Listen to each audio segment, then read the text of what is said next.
Hey guys, welcome back to Cadillac Coachworks. So we got the 331 out of the 52 yesterday, and I wanted to go over some differences and etc. From the 331 to the 390. Now the 331 was offered all the way until 56, and then 57 came with the 365. But the 331 starting in 1954 was actually almost identical to the 365, the 390 up until 1962. So let me show you a few differences and the little bit of difficulty that we had pulling this motor. So here is the original 331 1952. So this drivetrain would have been offered up until 1953. And now remember, in 1954, Cadillac went to the new frame, which was an X frame. So this still came out of the old style frame, which I'll show you a little bit of differences. But so basically what we have here is on these engines, the bell housing is very short, and this right here, you would think that was a bell housing, but it's actually part of the cast of the engine. I'm not sure why Cadillac did that back then. Maybe it was easier, I have no idea. But also the tail shaft is a lot longer. So what I figured out is that for 1954 and above, the complete drivetrain is 8 inches shorter. So that's going to make it a little easier to put the new one in. Another difference is all the way up until 1959, or I think 1960, you had a canister oil filter. So you have the little lines that go in. There's another line that goes this way and back into the valley pan right there. But 1960, which I think was the first year for the spin-on oil filter, we got the oil filter right here. Makes it a lot easier.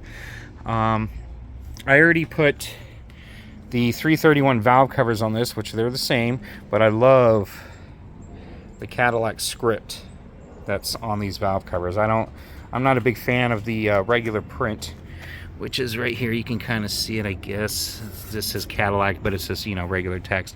A couple other interesting things too is that in this year they had the coolant flowing through the head into this for the heater core. Now on this engine, I already took the water pump off, but there's two lines that come out of the water pump itself. One runs back here, and the other one, I think it's down over that way somewhere. So no biggie. This is a 12 volt motor, so 1952 I also believe was the first year of 12 volts. So little difference in the distributor. These are snap cats, which I kind of like those, but yeah. So one thing that we fought trying to get this motor out was, you see this right here.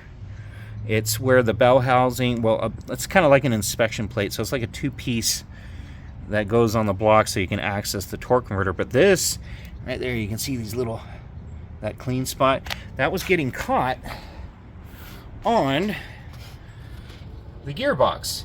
Now there's a line that goes, it's a metal line that goes from there and down and around to the back. And it was just getting caught on that.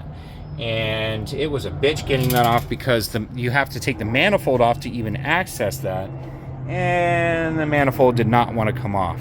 So, but going back on to this hydromatic, you'd still call it an hydromatic, but let's go to the one off the 1960, which they used this for many years, all the way up to 63. 64 and a half, basically, depending on the options you got. But look how much shorter this tail shaft is. Now I'm gonna have to get a custom made drive shaft with a 60 slip yoke, because the splines are different, and obviously it's going to be 8 inches shorter. Another thing is that these transmissions have a cooling output to go into the radiator, which in 52 they did not. So I'm just going to put an external cooler on it and call that done. And I actually like doing that anyways, because I've had a situation where on my 61 Fleetwood that the radiator, the line between the cooling, the transcooler and the radiator, something happened to where the coolant got into the transmission fluid and just completely destroyed the transmission. So if you have not done that already and you don't care about so much of the aesthetics, I would completely separate your trans cooling lines from your radiator, because yeah, it just can cause a big catastrophe and cost you a lot of money, because rebuilding these jetaways are not cheap. And I'm not a transmission guy, I don't rebuild transmissions, but here we go, she's out of there, you know. And another difference that I found out, the exhaust manifolds are different. We have a collector that's down towards the back, which I think when they went to the X-frame, the collector's up here. Same with that one. That one's actually further back. So instead of spending money on a new exhaust right now, I'm just going to use the 52 manifolds, because guess what? Heads are the same. We're just going to bolt them up. But yeah, so here we go. I mean, it's happening, and I got a lot of work to do on this old girl. She's got a little bit of sludge right here. We already ran the inspection camera down the galleys, down the spark plug holes right here, and surprisingly enough, I mean, these pistons look great. And another thing is that, which is kind of rare, I don't know if you can see down in there, it's probably too dark, but this rear main seal is not leaking at all, which is fantastic. That means I don't have to pull the crank out and replace that rear main seal. Obviously all the other seals are going to get replaced. I'm going to do the oil pan, I'm going to do the timing chain cover, inspect the timing chain. It seems good. When we turned it back and forth, it was really tight. I think I mentioned I'm going to redo the oil pump. There's a lot of new accessories that are going on this. This thing's going to get all new gaskets, repainted, looking fantastic. So, but yeah, so I thought I'd just give you guys a little bit of an update on what's going here. I meant to record pulling the motor out, but yeah, you guys probably would have just gotten bored with that, because it was about 3 hours of struggling and cussing and all that fantastic stuff. But she's getting there. I mean, she's really getting there. I got a lot of power washing to do in here. You always want to power wash and clean your engine compartments, because you only have that one chance to do it when the engine's out.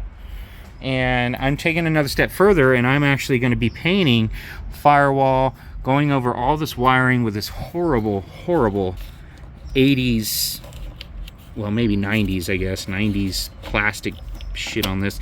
I mean, I can't stand that stuff. But anyways, but yeah, you can see the crud that is just built up over 70 years of this thing. So, but yeah, I just thought you guys would want a little bit of an update here, and just, you know, the differences and what you have to do to pull or at least replace a pre-1954 Cadillac motor with a more modern Cadillac motor. And you know, there's people that are like, oh, well, you know, rebuild the original, keep it, blah blah blah.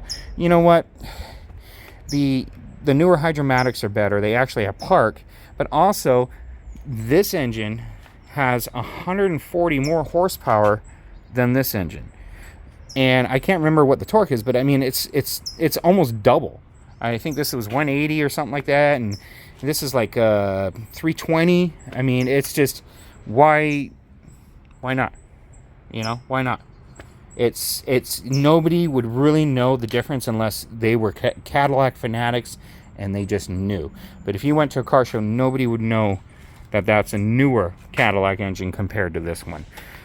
Anyways, I wanted to give you guys an update, and you guys have a fantastic weekend, okay?